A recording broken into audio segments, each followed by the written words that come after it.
Welcome back, everyone, to Stories That Shouldn't Be Told. In today's episode, I'm sharing a true, terrifying story about a night home alone and the voice that should not have been there. Every story is a warning. Some voices should never be answered. But before we begin, make sure to subscribe, like the video, and share it with anyone who loves a good scare. And tell me in the comments, what are your favorite types of horror stories? Your support means everything. Now, let's begin. I was 10 years old the first time I genuinely feared for my life. My parents were out for the evening, celebrating their anniversary. They left me home with my older brother Nate, who was 17. It was never a big deal when they went out. Nate would usually just stay in the basement, playing games with his headset on while I stayed upstairs watching cartoons. That night was no different. I had a bowl of popcorn in front of me and was watching a rerun of some Halloween special. It was just starting to get dark outside when the power flickered once, then then again. I waited, heart picking up, but it did not go out entirely. I turned the volume down a little. Something about the way the lights dimmed for a second made me uneasy. 10 minutes later, the house phone rang. We still had a landline then, a cheap white one with a cord that stretched across the hallway. I answered it. There was silence at first. Then, a soft voice said my name. Not a question, just a statement, like someone confirming it. I asked who it was. The voice said, "You know me." It sounded off. Too calm, too smooth. It was a woman's voice, or maybe a young man's. It was hard to tell. I asked again who it was. The voice replied, "I see you." I hung up and stood there, heart racing. I told myself it was just a prank caller. I went to Nate's door, knocked on it. I could hear shouting from his headset. He was in. I told him someone creepy called. He shrugged and said telemarketers do that sometimes. Told me to ignore it. I went back to the couch, trying to focus on the TV. Then the phone rang again. This time, I let it ring. It stopped after 5 rings, then started again a few seconds later. I picked it up and yelled that I was going to call the police. The voice said, "Too late." Then it hung up. I dropped the phone and backed away from it. I ran to the kitchen to check that all the doors were locked. They were. I went to the back door, checked the sliding glass. Locked. Then the doorbell rang. I froze. My heart was in my throat. It rang again. I crept to the hallway and peeked through the curtain near the front door. Nobody. But the porch light was on, and the air felt heavier than before. The doorbell rang a 3rd time. Then, whoever was out there knocked, slow and steady. I ran to Nate's room, pounded on his door until he paused his game. He opened it, annoyed, but the second he saw my face, he stopped talking. I told him someone was at the door. We both went downstairs together.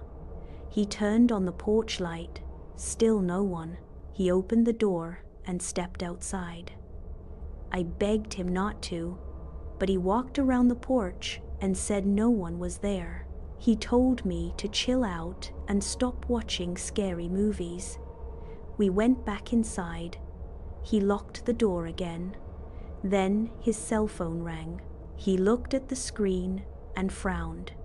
He showed it to me. It said, "Unknown caller." He answered it, put it on speaker. The same voice from before said, "Why did you open the door?" Nate asked who it was. The voice said, "I'm already inside." He hung up and locked the phone. We looked at each other. He told me to stay behind him, then went room to room, checking every window, every door. Nothing looked disturbed. Then I heard footsteps above us. Slow, creaking steps. The attic. Nate whispered for me to stay still. He grabbed the metal bat from the closet and motioned for me to follow. We pulled down the attic steps slowly. Nothing but darkness up there. He climbed halfway and peeked in, then suddenly froze. He came back down without a word, slammed the attic shut, and told me to go to the basement. I asked what he saw. He said nothing, just some junk, but his face was pale. He came back down without a word, slammed the attic shut, and told me to go to the basement. I asked what he saw. He said nothing, just some junk, but his face was pale. We went to the basement and locked the door behind us. He tried to call our parents, but the call would not go through. No signal. The house phone rang again upstairs. 5 rings, silence. Then, from behind a wall in the basement, we heard a knock. Just one. Then another. Knock, knock. Who's home? We both stood frozen. Nate gripped the bat tighter. Then it said my name again. Soft, slow, dragging it out. I asked how it knew my name. It replied, "I've known you." Nate screamed that we had a weapon and were calling the cops. The voice said, "Too late," then silence. Total heavy silence. Nate pulled me into the furnace room and locked the inside door. We stayed there for what felt like forever, listening. Eventually, the voice started talking again. But it was not just one anymore. It was 2, overlapping. One kept saying my name, the other just laughed. Not a normal laugh, guttural, dry, like something pretending to be human. Finally, we heard footsteps again. Going up the stairs, we stayed hidden. Maybe half an hour later, we heard the front door slam. Then silence. No more footsteps. We waited another 20 minutes, then finally snuck upstairs. The front door was still locked. The attic steps were still closed. Everything looked untouched. Nate checked his phone. Now it had a signal. He called my parents. They rushed home in minutes. We told them everything. Of course, the police were called. They searched the attic. Nothing, not even a footprint, no sign anyone had been there. The phone company checked the number records. Nothing unusual. No unknown calls ever showed up on the logs. That was 12 years ago. To this day, I do not know how they got in, how they got out, or how they knew my name. But sometimes, when I am home alone, the house phone rings again, and I do not answer it, because the last time I did, it said I am still inside. That was the end of it, the last sound, the last breath. I have never gone back, and I never will. If you heard something in this story that made your skin crawl, maybe it was not just a story after all. If you made it to the end, thank you for watching. Turn on the lights, or maybe do not.